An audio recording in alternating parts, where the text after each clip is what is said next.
Steve Jobs was capable of causing a surge in Apple stocks just with one of his presentations. No doubt Steve Jobs is a very intelligent man, a genius perhaps. But the reason why his presentations were so effective is not necessarily because of his intelligence.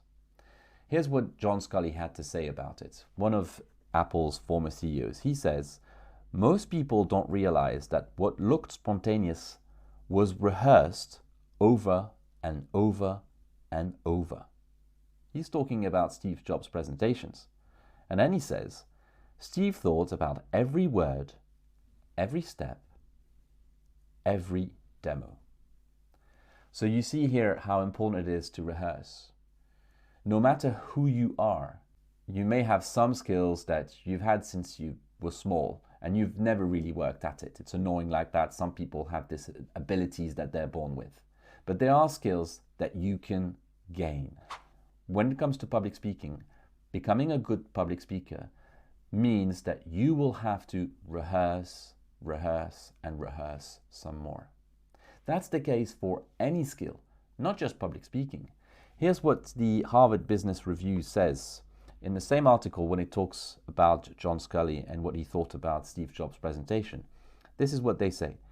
Astronauts, airline pilots, Navy SEALs are not born with the ability to remain calm in a crisis. They train for pressure-packed situations under conditions similar to those they'll face in the field. In the same way, repetitive exposure to public speaking will reduce the anxiety that often precedes a big event. Far from making you appear robotic or canned, rehearsing frees you up to enjoy the moment and deliver your message with passion and energy. So don't think all these YouTubers out there doing TED Talks in front of hundreds of people have not carefully rehearsed every inch of their presentation. They've not just turned up and because of their charisma and all their innate abilities, they've been able to do a presentation that has been driving people to action.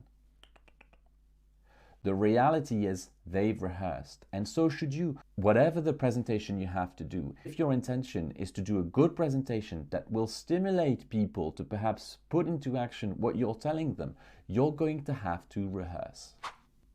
Now, you're telling me perhaps it's boring. It's really boring. It's tedious to have to say the same thing over and over and over again. Yes, but there are ways to go around that and not waste too much time. For example, you could rehearse when your brain is not engaged in a particular activity. For example, when you're in the shower, when you're doing the washing up, when you're ironing. These are moments where you can engage your brain in doing something else, like rehearsing what it is that you have to say. And that's a very important method because it allows you to say the same thing in various ways in your head. You see, one of the reasons why we're so stressed about doing a presentation is that we have that fear that we're going to forget that one word at a crucial moment where we want to use it, that one expression. And by rehearsing in your head over and over and over again, not only is it less likely that you are going to forget that word, but also you will have rehearsed it in all so many different ways. And you will have rehearsed so many different pathways in saying the same things that even if you've gone down a pathway that you feel you don't know what to say next, you can quickly find another and carry on without overly stressing and raising the stress level to the point where you start shaking and trembling and sweating and whatever else. So rehearsing in your head is an extremely important process.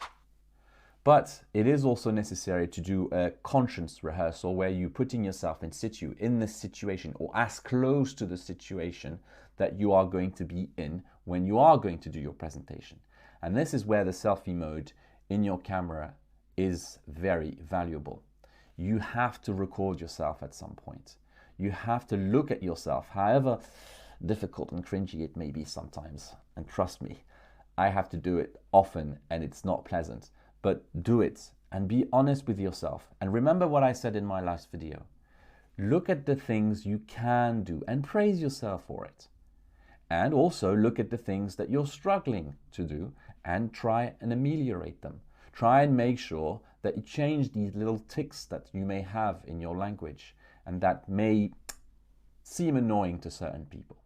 So don't forget, a good presentation doesn't just happen. It happens because you have rehearsed, and you have rehearsed some more. So please make sure to rehearse before you speak up.